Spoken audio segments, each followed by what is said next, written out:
Go back. Hang on. I'll get the back, you get the front.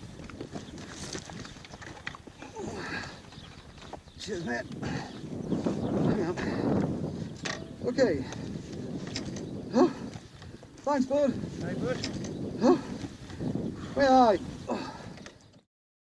That was a bit heavier to pick up than I thought it would be. If any of your work colleagues ever suggest growing beards for charity, think twice. This is driving me nuts. Anyway, I thought I'd put this video together in response to a few questions you guys have been asking from our previous video. If you haven't seen it, the three of us ride off to Spain for some off-road tracks on our big heavy bikes. Now, first and foremost though, thank you for the very kind comments. Very encouraging, so thanks very much for that. Just coming back to you guys though, the most popular question, or just about, was, well, which bike was best? Was it Mark's AfricaTwin or was it the GS? Now, having ridden both, having owned both, it is quite a difficult one to answer, because I'm not entirely sure you can win with this adventure biking game, because the GS, with its smaller 19-inch front wheel, is a very good road bike.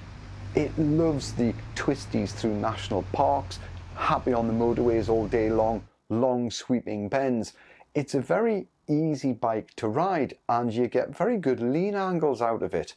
My personal belief is the GS is an excellent road bike.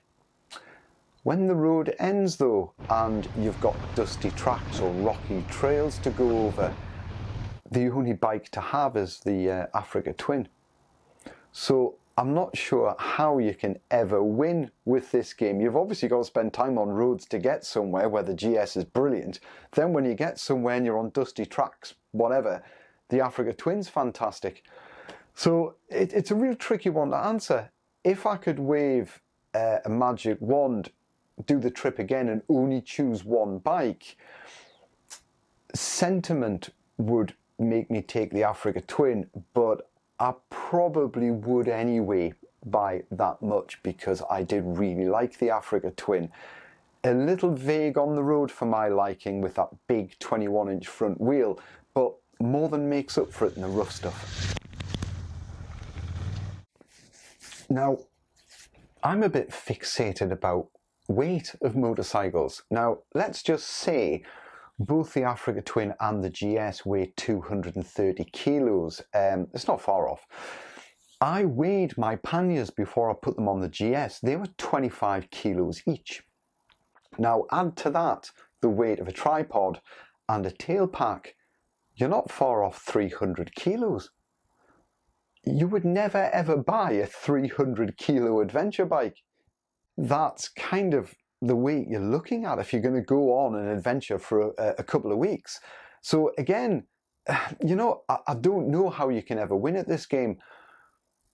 The weight wasn't a problem on the road so much. It was fine, because once you're doing a certain speed, right enough, that weight kind of disappears. It was okay.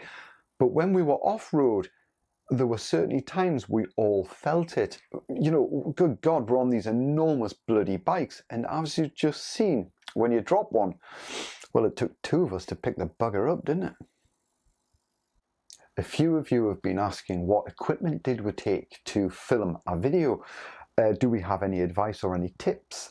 Well, I'm not really the best person to give advice on anything at all, but here goes. We took obviously a GoPro with a boatload of data cards to go with it. That was stuck to the bike in various places and also on top of my hat.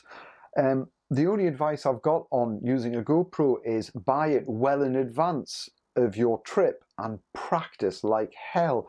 Some of the footage I was getting mounted to the bike when I was trying it out was so vibey, it was just unusable. So don't come back disappointed. Practice before you go. Steve's drone was a DJI Mavic Pro, quite a small thing, fit in a tank bag or a top box. It was bloody brilliant. We all thought the footage, the aerial footage he got, really added something very special to our movie. Finally, we used also a Lumix G7 DSLR camera, which we're using now, so I kind of can't show you it. Anyway, bit of a ball ache, the DSLR thing. You've got to have a lot of discipline to use one, which clearly I don't, because when you're suffering a bit of fatigue or when you're a bit hot and sweaty or whatever, the thought of pulling the DSLR out the bag, setting up the shutter speed, the aperture, pulling the tripod off, setting the whole thing up, taking all your kit off, putting it all back on again, only to sort of run back to your bike, ride past the camera, stop, run back to get the DSLR. What a pain in the backside. In hindsight, I wish I'd had a bit more discipline, because the footage it does give you is excellent. But when you're riding a bike, you've got other things to worry about as well. If you are a very disciplined person, take a DSLR, you'll not regret it. But otherwise, you might want to give it a wide berth. Bloody dark already. A lot of you are asking, can I have your route? Can I have the GPX files to download or whatever? The short answer is yes, you can. But bear with me on this one for a second. Cautionary tale. A lot of time we did not have a mobile phone signal. We were not near many villages. We had to take an awful lot of water with us at times.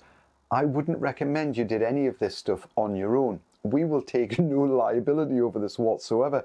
So if you do use our route, you do so at your own risk.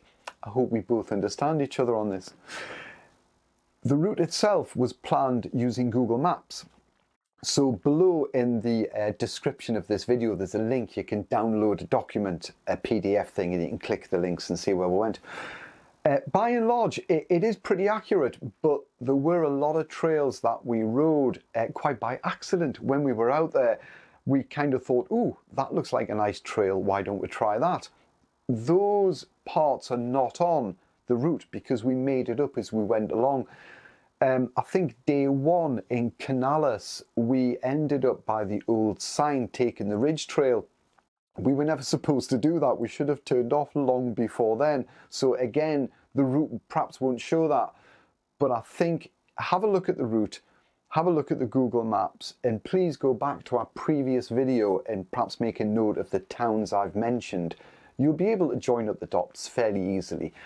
We've tried to include a couple of images to show you bits and pieces. It isn't bomb-proof, but it's a bit of a laugh, and you should be able to pick the bones out of it. Have fun. Please be careful. Take food, take water. Go with a friend. Don't go on your own. Anyway, that's it. It's getting dark, and I think it's definitely pub time. So I'm going to nip out for a quick beer. If you've got any more questions, post them below. I will get back to you. But thank you for your company. Thank you for watching. Thank you so much for the kind comments of our previous video. Look after yourselves, and I'll be back soon. All the best.